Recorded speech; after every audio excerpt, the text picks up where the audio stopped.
is Corinne Carpino, and I'm happy to join you today to show you how I'm using the Dura-Bright white opaque film by Grafix, the Dura-Lar clear film, and the double tack archival film.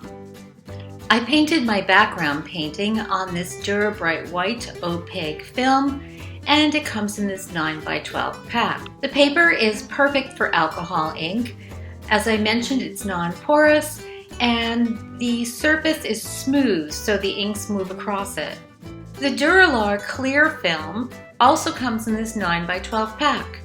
It is totally transparent, making it perfect for an overlay painting.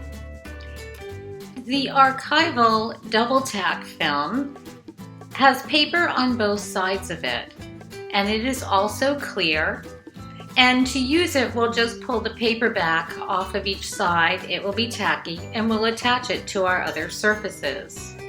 Today I'm going to be starting with a painting I've already done and sealed, and I'm going to be using alcohol inks. I'm also going to be using some alcohol ink blending solution and paint brushes.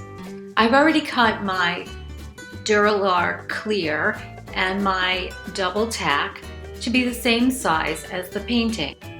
I'm going to peel back one of the sides of paper on the double tack and attach the clear Dura-Lar film. I'm going to peel back the paper off the other side of the double tack and carefully adhere it to my painting, assuring it's aligned because it is not repositionable. I'll make sure all the air bubbles are out as I pull back the paper. And now I'm going to be ready to start my painting. I'm going to start by dipping my brush into blending solution and putting it into some of our evaporated ink in my palette. And I'm just going to start to outline where this tree will go, and the shape will change as we paint along.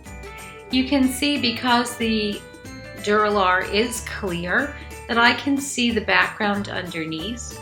So one of the reasons for using the dried ink is to be able to get it on thick enough that the background from the painting will not show through. The nice features of the substrate is the ability to just remove the ink from it if I want to change the shape of the tree.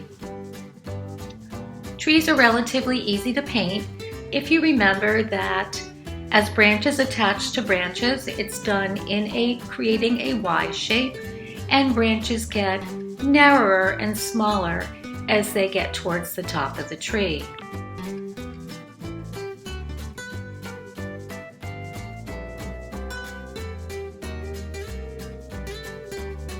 Now that the basic tree is in, I'll use some yellow ink on top of the blue background. We'll make it look like some light green leaves, and I'll add some darker green as well.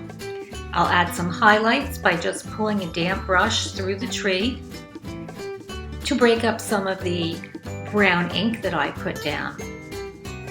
I'll add a little bit of green ink for grass from my palette to kind of ground the front of that tree and create some texture along the front of the painting.